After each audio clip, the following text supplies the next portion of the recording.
Ya mtazamaji wa Abedi TV, jicho la nyumbani. Leo ni siku mwanana, siku nzuri sana ambayo watu wataona miujiza kwa yale ambao walikuwa nakisubiria.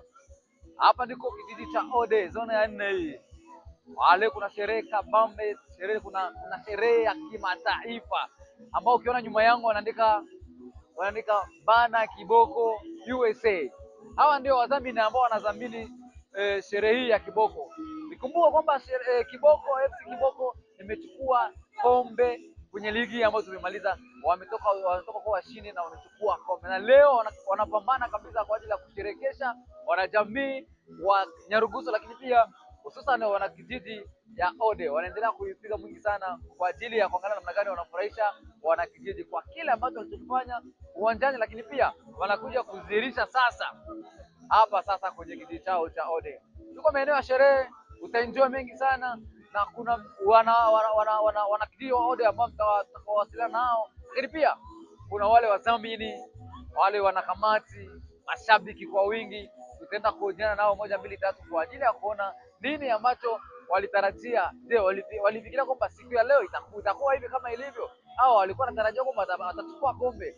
Yote hayo yatakuwa kwenye vipindi vyetu. Hii ni Abedi TV, jicho la nyumbani. Usikose kuwa karibu na mtandao wako au channel ya Abedi TV ili kuendelea kupata update za Abedi TV. Abedi TV.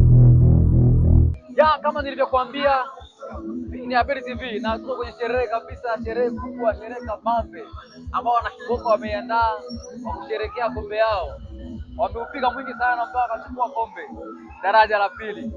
Ifahamike kwamba zone ya 4 daraja ya kwanza imechukua kombe maana kali, lakini pia daraja ya pili tena zone ya 4 imechukua kombe FC Kiboko, na leo kwenye sherehe wanasherehekea zone ya 4 hapa kijiji cha Ode.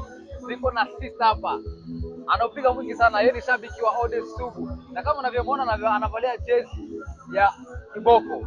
Sasa Kiboko jezi yao kabisa ni manjano na kijani, ndio jezi yao kama wana Yanga vile manjano na kijani. Na leo niko na dada. Dadangu vipi? Poa. Heri. Mimi nakuona dadangu, mimi nafurahi sana. Asante. Naona una furaha sana. Sijui furaha yako inatokana na nini? No furaha sana. Nasherehekea kuchukua kombe. Kuchukua kombe. Kwanza ulitarajia kwamba utachukua kombe? Tulitarajia kabisa, maana tulikuwa tunajiamini sana. Tulikuwa mnajiamini sana. Kuna sehemu ulifikia sehemu wanakijiji wao wakakata tamaa kutokwenda kushabikia timu yao. Ilitokana na nini? Tulikuwa tukati tamaa. Kwa sababu tunajiamini. Unajiamini. Vipi wakati mlivyochukua kombe ile siku ya finali, ulijisikia nini? Nijisikia raha sana. Kuna kipi ambacho ulichokifanya siku ile ya finali ukachukua kombe? Sikufanya kitu cha maana, lakini nilisikia raha sana. Nilisikia raha sana. Vipi unawaambiaje hao mashabiki wa Ode Salama Kiboko, unawaambia nini? Naambia tupendane daima kabisa. Kuna kauli ambayo anasema chini ya ulinzi lazima ukaguliwe. Inamaanisha nini hiyo kauli? Yaani hiyo ndio nembo yetu kabisa. Hiyo ndio nembo yetu. Na ndio kauli mbiu yetu. Yaani chini ya ulinzi. Yaani kama mimi siko mwana Ode, nikiingia kwenye kiti cha Ode lazima mnikague. Lazima tukukague. Unajua kama mimi na nini? Tunajua kwenye sinye tukwambia chini ya ulinzi, kama ukisema lazima ikaguliwe, tunasema wewe sio wa kweli. Basi kama na wewe uko mwana Ode, uwe makini kuingia kwenye kiti cha Ode. Wakikuuliza tu, unajua utajibu nini? Mimi sitakwambia chochote kile. Wewe unajua utajibu nini? Na leo kabisa uko kwenye sherehe. Unaniambia nini kama mtangazaji? Unaniambia karibu sana. Karibia tusherekee pamoja. Mbona umenipatia mwaliko? Mimi nimejileta tu. Sio lazima upe mwaliko, viongozi wao wape mwaliko, tunakaribisha karibu sana. Ndio. Nimeshapewa cheo hapa, mimi ni kiongozi. Tunapiga mwingi sana leo. Yaani ni hatari sana. Na leo mnatuandalia nini kama Kiboko? Tuandalie vitu vizuri. Sio lazima tuvitaje, itakuwa ni surprise.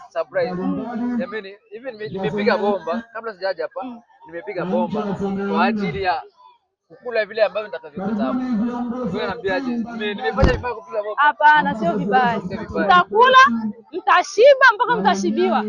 Sasa wale ambao watakuja kusherehekea kwenye sherehe hii ambao sio wana kijiji cha Ode, ambao sio watu wa Kiboko, unawaambia nini? Wao na matarajio gani?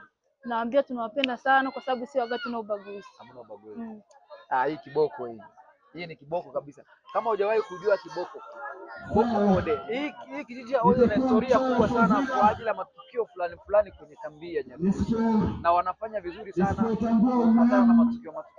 Hapa kwanza kulikuwa timu ambayo ilikuwa inaitwa Arsenal, ilifanya vizuri, baadaye ikaja Amise, lakini leo imekuja Kiboko na imefanya vizuri, imechukua kombe kama vile timu ya Arsenal ilivyochukua kombe na timu ya Kiboko nayo imefika hatua ya kuchukua kombe. Na tuko kwenye sherehe, bado tunaendelea kupata matukio mbalimbali ya sherehe hii ya Kiboko. Dada, ulisema jina lako nani kwanza? Epi. Anaitwa Epi. Ushaolewa bado? Bado. Ni mwanachuo ni? Bado anasoma, ni mwana school, bado anakuja mwingi school. Na usimba na channel ya BTV kuendelea kupata updates za tukio hili la sherehe ya Kiboko kuchukua kombe la. Asante sana, uwe karibu na sisi.